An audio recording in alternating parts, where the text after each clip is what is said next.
जय संविधान. उपस्थित सर्व सज्जन हो. आज मी गुन्हेगार या आत्मचरित्रपर लेखनपर ग्रंथाचं प्रकाशन अनावरण ज्यांच्या उपस्थितीमध्ये अध्यक्षतेखाली या ठिकाणी पार पडणार आहे असे संविधान विचाराचे संरक्षक आदरणीय न्यायमूर्ती विजय कोळसे पाटील सर, भटक्या चळवळीचे मार्गदर्शक रणके सर, ज्यांच्यावर मी ग्रंथसुद्धा लिहिलेला आहे, आणि उपस्थित सर्व महिला भगिनींनो. खरं तर मामाच्या अनुपस्थितीमध्ये त्यांचं ग्रंथाचं प्रकाशन होईल असं कधीच वाटलं नव्हतं. परंतु आमचं दुर्दैव, खरं तर दैव आणि दुर्दैवासाठी आम्ही न मानणारी माणसं आहोत, पण पर्यायी काही शब्द सुचत नाही म्हणून मला असं वाटतं की सरांच्या जीवनामध्ये त्यांना येत असलेली सगळी जी अनुभवाचं जे गाठोडं आहे, अनुभवाची जी शिदोरी आहे, आणि त्यांना आलेली जी काही बरी वाईट अनुभवाचं जे काही एक चिंतन मंथन आहे, ते चिंतन मंथन पर लेखन हे सरांचं चालू होतं, मामाजीचं चालू होतं. आणि मी ज्यावेळेस नांदेड विद्यापीठामध्ये माहिती अधिकारी होतो, विद्यार्थी कल्याण संचालक होतो, त्यावेळेस माझे मामा रामराव राठोडनी सांगितलं की तुला जर चळवळ शिकायची असेल तर तुला औरंगाबादला जावं लागेल. आणि मी नांदेड विद्यापीठाची चांगल्या प्रशासकीय पदाची नोकरी सोडून मी औरंगाबादला अर्थशास्त्र विभागामध्ये प्राध्यापक म्हणून रुजू झालो. आणि दुसऱ्याच दिवशी आदरणीय राजारामजी राठोड आणि मोतीराजे राठोड मला भेटायला आले की रामराव राठोडचा भासा औरंगाबादला अर्थशास्त्र विभागात प्राध्यापक म्हणून आलेला आहे. त्यामुळं खऱ्या अर्थानं मोतीराज राठोड मामांना आम्ही कोणत्या दृष्टिकोनातून समजून घेतो, उमजून घेतो, जाणतो, हा ज्याच्या त्याचा वैयक्तिक विषय आहे. परंतु ज्यांच्या साक्षीनं या ग्रंथाचं प्रकाशन या ठिकाणी होत आहे, किंवा जी काही मोजकी उपस्थिती आम्हाला या ठिकाणी दिसत आहे, ही मोजकी उपस्थितीचं खऱ्या अर्थानं प्रतिबिंब आदरणीय मामाच्या कामातून, आचरणातून ती या ठिकाणी आपल्याला दिसते असं जरी आपण म्हणालो तर मला वाटतं ते अवघड ठरत नाही. त्यामुळं खऱ्या अर्थानं एका शायरानं म्हटलंय, कमबख्त हवा का रुख बदलने के खातिर एक आंधी की जरूरत है. कमबख्त हवा का रुख बदलने के खातिर एक आंधी की जरूरत है. लपटों से झुलसी घुमंतू दुनिया की तकदीर बदलने के खातिर, लपटों से झुलसी घुमंती दुनिया की तकदीर बदलने के खातिर मोतीराज राठोड मामा की आज जरूरत है. मोतीराज राठोड मामा की आज जरूरत है. खरं तर आज या ठिकाणी चिंतन मंथन आणि विचार मांडत असताना, त्या विचाराचं प्रतिबिंब या ठिकाणी हे करत असताना कुठंतरी माझ्या अंतर्मनामध्ये सुख दुःखाची एक प्रकारची एक लहर आलेली आहे. आणि भावना व्यक्त कराव्या याच्याही पलीकडे मामाजीच्या संदर्भामध्ये आपल्याला बोलायला एकदा एक यादी काढली मामाजी सोबत. आम्ही मध्य प्रदेशामध्ये 82 तांडे फिरायला गेलो होतो आणि मामाजी सोबत होते. तसं देशभर आम्ही बऱ्याच ठिकाणी फिरलो आणि मामाजींना आम्ही वसंतराव नाईक अध्यासन केंद्राच्या माध्यमातून प्रत्येक कार्यक्रमाला त्यांना बोलवलं. ज्यावेळेस मी रेणके कमिशन वस्तुस्थिती विपर्यास हा ग्रंथ लिहिला तर त्याची भूमिका लिहिण्यासाठी मामा स्वतः विद्यापीठामध्ये आले आणि त्यांनी भूमिका लिहिली आणि रोखठोक भूमिका लिहिली. म्हणजे रेणके कमिशनच्या संदर्भामध्ये त्यांचं असलेलं मत आणि मतांतर हे त्या ठिकाणी त्यांनी सडकून टीका करून देखील आदरणीय रेणके सरांच्या विषयी जो त्यांनी भाव व्यक्त केला, जी कृतज्ञता जी व्यक्त केली चळवळीच्या संदर्भातली, ती माझ्या दृष्टिकोनातून मोतीराज राठोडांना समजून घेताना आपण समजून घेतली पाहिजे. कारण प्रत्येक माणसाला त्याच्या आचार विचार आणि सदाचाराला एक पैलू असतो, एक दृष्टिकोन असतो समजून घेण्याचा. तो जर आपण समजून घेतलो नाही तर मला वाटतं आम्ही चळवळी काय समजून घेतो. एकदा असंच बसून आम्ही यादी काढली चळवळींची, बोंबाबोंब मोर्चा, हा मोर्चा, तो मोर्चा, सगळ्या मोर्चांची यादी काढल्यानंतर रेणके सरांना आणि कोळसे पाटील सरांना माहीत असेल की ती यादी 200च्या वरी होती. म्हणजे एखादा भटक्या समाजातला, बंजारा समाजातला माणूस जलमतो कुठेतरी उमरखेडच्या त्या कुठेतरी एका तांड्यावर, आणि तो औरंगाबादला या ठिकाणी येतो, कुठेतरी क्लरिकल नोकरी करतो, नंतर प्राध्यापक होतो, कुठेतरी JNU मध्ये जाऊन तो MPhil PhD करतो सुखदेव थोरात सर सोबत. तिकडची नोकरी त्याला लागत असलेली सोडून त्यांनी चळवळीचं केंद्र म्हणून औरंगाबाद निवडतो आणि या ठिकाणी 100-200 तो मोर्चे काढतो. म्हणजे खऱ्या अर्थानं विमुक्त जाती भटक्या जमातीच्या चळवळीचं केंद्र म्हणून महाराष्ट्रभर नाही तर देशभर नावलौकिकाला आलेलं जर कोणतं शहर असेल तर त्या शहराचं नाव या ठिकाणी औरंगाबाद आहे असं जर आपण म्हणालो तर मला वाटतं ते अवघड ठरणार नाही. एकदा तुम्हाला माहित असेल की मोतीराज राठोड मामांच्या संदर्भामध्ये मला सांगायचं झालं तर मोतीराज राठोड मामांनी समाजाला विमुक्त जाती भटक्या जमातीला केवळ ग्रंथरूपाची भेट दिली नाही, केवळ विचार दिला नाही, तर खऱ्या अर्थानं आचरण देखील त्याच्या त्या पद्धतीचं होतं. त्याला मी म्हणायचो की तुम्ही बंजारा समाजाचे नेते आहात की भटक्या विमुक्ताचे आहेत की ओबीसीचे नेते आहात. ते म्हणायचे की मी बंजारा समाजाचा नेता किंवा लेखक नाही तर मी भटक्यांचा नेता आहे. आणि म्हणून खऱ्या अर्थानं ही बाब हा बारकावा जर आम्ही समजून घेतलं तर मला वाटतं खऱ्या अर्थानं मोतीराज राठोड मामा आपल्याला समजायला या ठिकाणी लागेल. एकदा आम्ही असंच मुंबईला गेलो आणि काही प्रसंग मला या ठिकाणी आठवतात. जर मोतीराज राठोड मामांवर हे ग्रंथ आलेला असेल तर त्याच्यापेक्षा दुप्पट ग्रंथ होईल एवढी जीवनी माझ्या अंतर्मनामध्ये साठून बसलेली आहे. अगदी मध्यंतरीच्या काळामध्ये संतून म्हणाला की भाऊजी आपल्याला पप्पाच्या संदर्भामध्ये जे ग्रंथ आहे त्याला एडिट करायचं हे करायचं आहे. मध्यंतरीच्या काळामध्ये अंधरात्रीचे स्वप्न आणि अजिंक्यवीर हे ग्रंथ मला संपादित करता आले जॉईंट सेक्रेटरी राजाराम जाधवचे, परंतु या ग्रंथ काही माझ्या हाती पडला नाही. असू द्या, पण ज्यावेळेस मोतीराज राठोड मामाची जीवनी लावण्याचा प्रसंग असेल, जेव्हा केव्हा मला वेळ मिळेल किंवा जेव्हा केव्हा माझ्या बाकी ग्रंथाच्या स्वर्णिम बंजारा इतिहासाच्या याच्यातून मी बाहेर पडेल त्यावेळी निश्चितच मोतीराज राठोड मामा हा एक जीवन प्रवास भटक्या चळवळीचा एक आधारस्तंभ म्हणून देखील आपल्याला त्यांच्या संदर्भामध्ये जीवली लिहिण्या इतपत एक मोठं व्यासपीठ बंजारा समाजाचंच नव्हे तर विमुक्त जाती भटक्या जमातीचं एक व्यासपीठ विचारपीठ म्हणून देखील आपल्याला मोतीराज राठोड मामाच्या संदर्भामध्ये आपल्याला काय करता येईल या ठिकाणी सांगता येईल. खऱ्या अर्थानं मोतीराज राठोड मामांच्या एकंदरीत सगळ्या ग्रंथाचा जर आपण आढावा घेतला ती माझ्या वेगळ्या संशोधक विद्यार्थ्यांना मी ते काम दिलेलं होतं.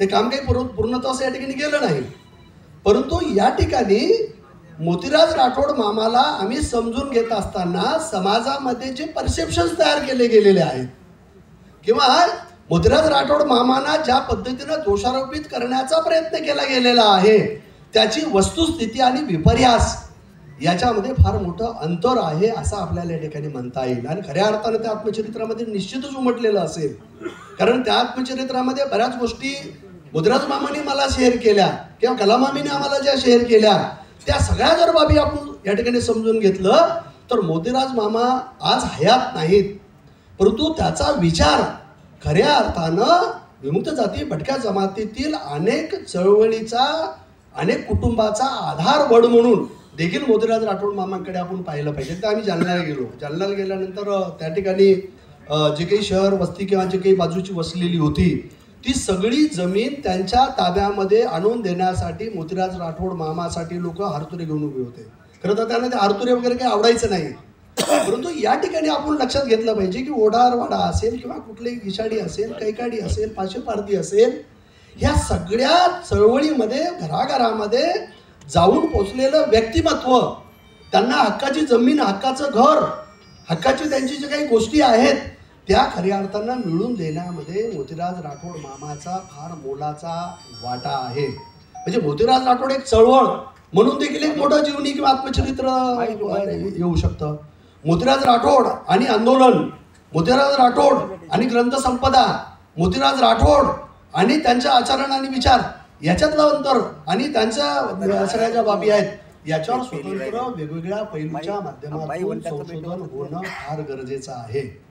कारण खऱ्या अर्थानं आज समाजामध्ये देशामध्ये राजकारणाच्या पटलावर किंवा समाजकारणाच्या पटलावर जे काही चित्र या ठिकाणी उमटतंय तर चळवळी मोडल्या जातात आणि चळवळी उभे केलेल्या माणसाला देखील मोडलं जातं. ही परिस्थिती आज आहे. आम्ही कोळसे पाटील सरांना आणि रेणके सरांना ऐकतोय की ज्या पद्धतीनं संवैधानिक विचाराला आणि त्याचं पालन करणाऱ्या लोकांनाच खऱ्या अर्थानं संविधानाचे रक्षक नाही तर भक्षक ठरवले जात आहे आणि खऱ्या अर्थानं संविधानाचे जे भक्षक आहेत त्यांनाच आज रक्षक म्हटलं जात आहे. ही परिस्थिती जर निर्माण झालेली असेल तर ती परिस्थिती निर्माण होण्याला देखील आम्हीच कारणीभूत असं जर आपण म्हणलो, कारण आम्ही आमची जबाबदारी झटकून चालणार नाही. जर आम्ही आमची जबाबदारी जर झटकलो आणि मोतीराज राठोड सारख्या माणसाला, एका चळवळ्या माणसाला जर आम्ही विसरलो, कारण चळवळीशाही खऱ्या अर्थानं लोकशाहीला बळकटी येत नाही. जर या देशामध्ये या मुक्त जाती भटक्या जमातीमध्ये जर चळवळी मोडल्या तर समाज मोडल्या जाईल.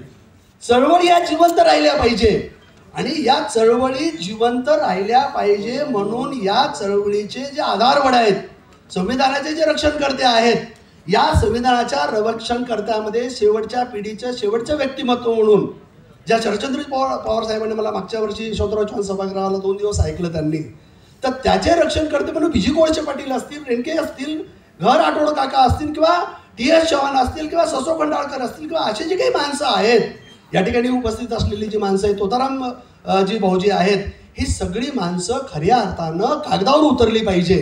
कारण पुढच्या पिढीला कळालं पाहिजे की ज्या मातीमध्ये स्वतःला गाडून घेऊन भिजाचं काम केलेली जी माणसं आहेत ती संपून गेली, परंतु त्यांचा विचार आणि त्यांनी केलेलं कर्तृत्व आणि त्यांनी उभं केलेलं जे नेतृत्व आहे विमुक्त जाती भटक्या जमातीचं, ते आम्हाला खऱ्या अर्थानं समजून घेतलं पाहिजे. सर, 12 ऑक्टोबर 1871 आम्हाला विमुक्त जाती भटक्या जमातीच्या 163 जातीला गुन्हेगार ठरवण्यात आलं. खरं तर तो आकडा आम्ही 197, 98 वगैरे काहीतरी सांगतो, पण आम्ही लिस्ट केली. आता आदरणीय रेणके सरांच्या उपस्थितीमध्ये जबाबदारीने मी बोलतोय. तर या ठिकाणी मी मोतीराज मामाजीशी एकदा असंच की एकूण क्रिमिनल ट्राईब्स ऍक्टमध्ये किती सेटलमेंटमध्ये किती जाती होत्या याच्या वेगवेगळ्या लिखाणामध्ये 157 वगैरे काहीतरी आकडा आलेला आहे. पण सगळ्या सेटलमेंट वाईज सगळ्या लिस्ट जर डिस्ट्रिक्ट वाईज गॅजेटमध्ये आम्ही जाऊन काय जर पाडलं तर त्या जातीची संख्या 163च होती. म्हणून खऱ्या अर्थानं मोतीराज राठोड मामा हे म्हणाले की आम्ही एकीकडे चळवळी करायचो, दुसरीकडे लेखन कार्य करायचो, परंतु अशोक, तुला खऱ्या अर्थानं एक बाजू धरून तुला लेखनाचं काम या ठिकाणी हाती घ्यावं लागेल. आणि म्हणून स्वर्णिम बंजारा इतिहासाचे 12 खंडाचं लेखन मी पूर्ण करू शकलो. याचं प्रेरणास्थान जर कोणी असेल तर त्या प्रेरणास्थानामध्ये मोतीराज राठोडचं नाव देखील अग्रस्थान या ठिकाणी आपल्याला म्हणता येईल. घर राठोड सरांना देखील आम्हाला समजून घेतलं पाहिजे. तर घर राठोड सर, त्यांना जर काही फायदे लाटायचे असतील किंवा असते या वर्तमान सरकारमधून किंवा कुठल्याही सरकारमधून, तर त्यांना लाटता आले असते. विजय कोळसे पाटलांना, रेणके सरांना लाटता आले असते, परंतु त्यांनी खऱ्या अर्थाने त्याच्या विचाराचारांनी सदाचाराशी कधी कॉम्प्रोमाइज केली नाही. आणि हा मनाचा जिवंतपणा जो होता, हा मनाचा जिवंतपणा हे मोतीराज राठोडच्या व्यक्तिमत्वामध्ये होतं. आणि मोतीराज राठोड खऱ्या अर्थानं आम्हाला समजून घ्यायचं असेल तर स्वाभिमानाचं नावच मोतीराज राठोड आहे असं जरी आपण म्हणालो तर मला वाटतं ते वावग या ठिकाणी ठरणार नाही. मोतीराज राठोड आम्हाला साहित्यिक चळवळीमध्ये जर आम्हाला समजून घ्यायचं असेल, त्यांचं साहित्यिक जर योगदान आम्हाला जर समजून घ्यायचं असेल, तर एकीकडे त्यांच्यासोबतचा सुखदेव थोरात UGC आणि ICSRचा चेअरमन झाला. म्हणजे एकीकडे सुखदेव थोरात सर UGCचा आणि ICSRचे चेअरमन झाले, एकाच JNU मध्ये शिकले. सुखदेव थोरात सरांसोबत जरी ते त्या ठिकाणी राहिले असते, ते किमान एखाद्या विद्यापीठाचे ते कुलगुरू राहिले असते, एखाद्या ठिकाणी आमदार खासदार राहिले असते. ज्या शरदचंद्र पवार साहेबांच्या उपस्थितीमध्ये हा कार्यक्रम या ठिकाणी होऊ घातलेला आहे, त्यांचा देखील विरोध पत्करण्याचं धारिष्ट्य हे खऱ्या अर्थाने एका हाडाच्या कार्यकर्त्याला, हाडाच्या नेत्याला दाखवावं लागतं. ते दाखविण्याचं काम जर कोणी केलं असेल तर ते मोतीराज राठोडनी केलेलं आहे. म्हणून शरदचंद्र पवार साहेब असेल, त्यांच्या राजकीय पटलावर जाऊन विरोध करणारा माणूस असताना देखील मोतीराज राठोड सर म्हणतात की माझ्या या ग्रंथाचं प्रकाशन आदरणीय शरदचंद्रजी पवार साहेबांच्या उपस्थितीमध्ये झालं पाहिजे. मी विचारलं मामा की एकीकडे हा विरोध असताना तुम्ही अशी कशी भाषा म्हणता, की ते म्हणाले की अशोक, तुला समजून घेतलं पाहिजे, आपण चळवळी समजून घेतलं पाहिजे, राजकारण समजून घेतलं पाहिजे. कारण या ठिकाणी वसंतराव नाईक साहेब आपले आधारवड आहेत, विमुक्त जाती भटक्या जमातीची इतर मागासवर्गीयाच्या खऱ्या अर्थानं आधारवड आहेत. असा सुसंस्कृत नेता आपल्या समाजामध्ये असताना ते गेल्यानंतर त्यांच्या नावानं खऱ्या अर्थानं कृषी दिन हे सुरू करण्याचं काम शरदचंद्रजी पवार साहेबांनी केलेलं आहे. आणि मग शेवटच्या पिढीचं शेवटचं व्यक्तिमत्व जे वसंतराव नाईकांच्या नेतृत्वाखाली या महाराष्ट्रामध्ये जे अनेक समाजामध्ये जे नेतृत्व उभं राहिलेलं आहे, अगदी सुशीलकुमार शिंदे पासून अगदी शिवाजीराव मोघे पर्यंत आणि अनेक राजकारण्यांचं जे व्यक्तिमत्व, जे नेतृत्व या महाराष्ट्रामध्ये उभं राहिलेलं आहे, त्याचं सगळं श्रेय हे प्रामुख्यानं वसंतराव नाईकजींना जातं. आणि त्या चळवळीतील, त्या राजकीय पटलावरील खऱ्या अर्थानं एकमेव नेतृत्व शेवटच्या पिढीचं जर कोणते असेल तर ते शरदचंद्रजी पवार आहे. माझा त्यांना लाख विरोध जरी असेल, आमच्या राजकीय पटलावर आमचं मतमतांतरे जरूर असतील म्हणे, परंतु संविधानाला आणि संविधानाच्या विचाराला समजून घेणारं नेतृत्व म्हणून हे शरदचंद्रजी पवार हे आपण नाकारून चालत नाही. म्हणून खऱ्या अर्थाने विरोधासाठी आपण विरोध नाही केला पाहिजे, तर खऱ्या अर्थाने चळवळी जागीत आल्या पाहिजे, जागीत आल्या पाहिजे. म्हणून नेतृत्वाला आम्हाला समजून घेतलं पाहिजे. मोतीराम राठोडकडून समजून घ्यायची खऱ्या अर्थाने गरज आहे. ये उजड़ा हुआ चमन, ये उजड़ा हुआ चमन, ये उजड़ा कारवा, ये उजड़ा हुआ चमन, ये उजड़ा कारवा, कोई भी नहीं है हम पर मेहरबा. रसेला रस्तोगीने बंजारा जिंदगी नावाचा एक ग्रंथ लिहिला. ये उजड़ा हुआ चमन, ये उजड़ा कारवा, कोई भी नहीं है हम पर मेहरबा. पीड़ा जगी जगीशी, पीड़ा जगी जगीशी, ये बंजारा जिंदगी, ये बंजारा जिंदगी. अशी बंजारा जिंदगी जगून गेलेला माणूस, रागड्या निधड्या छातीचा माणूस, म्हणून ज्याचा आपण नामूल्य केला पाहिजे, त्या नामूल्यकाचा, त्या चळवळीचाच एक आधारवड म्हणून आपण मोतीराज राठोडकडे आपण पाहिलं पाहिजे.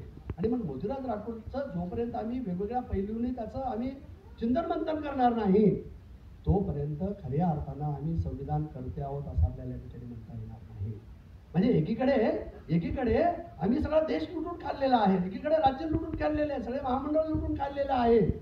परंतु ज्या समाजाच्या हिताकरिता आम्ही ज्या काही गोष्टी संरक्षण करण्याचं काम केलेलं होतं, त्या संरक्षणामध्ये सुरेश पुरी सर आणि मोतीराज राठोड यांनी समाजासाठी अधिकृत करून घेतलेली जमीन नंतर सगळे गेल्यानंतर त्यांच्या काही कागदोपत्री गोष्टीचं पाऊ करून ज्या आमच्या महानायकाला, या नेतृत्वाला खऱ्या अर्थानं त्रासदायक आणि क्लेशदायक भूमिकेतून त्यांना वागविलं गेलं, हे खऱ्या अर्थानं आपण समजून घेतलं पाहिजे. ते आज हाडातून उद्या पोहऱ्यामध्ये असा प्रकार आहे. म्हणून खऱ्या अर्थानं आमच्या चळवळी तोडण्याचं जर काम हे कोणी करत असतील, तर त्या चळवळी तुटल्या नाही गेल्या पाहिजे, माणसं तुटली नाही गेली पाहिजे, माणसाला माणूस जोडला गेला पाहिजे. हेच संविधानाचं खऱ्या अर्थानं मूलाधार आहे. आणि म्हणून स्वातंत्र्य, समता, बंधुता आणि राष्ट्रीय एकात्मता समजून घेत असताना आम्ही ज्यावेळेस जातीमध्ये स्वतःला विभागून घेण्याचा प्रयत्न करतो ना, त्यावेळेस खऱ्या अर्थानं राजकारण्याचं फावतो. आणि ज्या ठिकाणी राजकारणी समाजातील चळवळी मोडण्याच्या कामामध्ये ते यशस्वी होतात ना, त्यावेळेस खऱ्या अर्थानं समाज पुढे जात नाही आणि समाजाच्या चळवळी या ठिकाणी पुढे जात नाहीत. आणि मग समाजाच्या चळवळी आम्हाला जर खऱ्या अर्थानं पुढे न्यायच्या असतील, तर या बाबी जोपर्यंत आम्ही समजून घेणार नाही, तोपर्यंत खऱ्या अर्थाने हे पुढे जाणार नाही. मला माहित नाही आत्मचरित्रामध्ये काय लिहिलेलं आहे प्रत्यक्षामध्ये, परंतु आत्मचरित्रामध्ये मला एक कल्पना आहे की त्याच्यामध्ये तोताराम हा एक प्रकरण असेलच, त्याच्यामध्ये रेणके एक प्रकरण असेलच, विजय कोळशे पाटील एक प्रकरण असेलच, निश्चितच अशोक पवार नावाचं देखील एक प्रकरण असेल. कारण मी 15 वर्ष त्यांच्या सोबत घातली. म्हणजे देशभर फिरत असताना, विद्यापीठामध्ये कुठलाही कार्यक्रम घेत असताना आदरणीय मोतीराज मामाच्या सल्ल्याशिवाय कुठलंही काम मी हाती घेतलेलं नाही किंवा कुठल्याही लिखाणाचं काम मी हाती घेतलेलं नाही.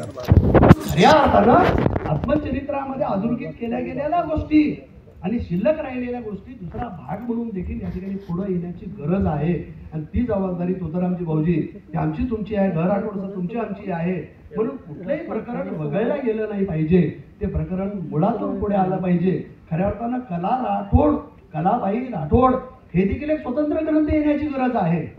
म्हणजे शेकडो चळवळी चालवत असताना, त्या मायमाऊलीला जगत असताना, त्या पीडा, त्या वेदना त्या मायमाऊलीने ज्या सहन केलेल्या आहेत, ते प्रकरण त्याच्यामध्ये निश्चितच असेल. परंतु नुसतं प्रकरण कलाबाई राठोड असून चालणार नाहीये, त्याच्यामध्ये संतनू राठोड देखील एक प्रकरण असलं पाहिजे. त्याच्यामध्ये खऱ्या अर्थानं कुटुंबातील प्रत्येक सदस्याची जी सेवपट झालेली आहे, ते प्रकरण त्याच्यामध्ये देखील येण्याची गरज आहे. कारण एखादा माणूस समाजासाठी किंवा मुक्त जाती भटक्यासाठी चळवळीसाठी ज्यावेळेस वावरून घेतो ना, ती चळवळ उभी करण्यासाठी किंवा बोंबाबोंब मोर्चा किंवा मंत्रालयावर मोर्चा काढण्यासाठी जे धारिष्ट लागतं आणि त्याचा त्याग करण्याची जी तयारी त्यांना करावी लागते, या त्यागाचं मूर्तिमंत उदाहरण म्हणून देखील आपल्याला मोतीराज राठोडकडे काय करावं लागतं, पाहावं लागतं. या ठिकाणी या निमित्तानं माझ्यासारख्या एका सामान्य माणसाला तुम्ही ऐकून घेण्याचा या ठिकाणी प्रयत्न केला. मला अचानक निमंत्रित या ठिकाणी केलं. मी बॅनरवर जे नसलो ते तुमच्या अंतर्मनामध्ये आहे. ऐनवेळी बोलून माझ्यासारख्या पामराला तुम्ही ऐकून घेण्याचं धारिष्ट केलं.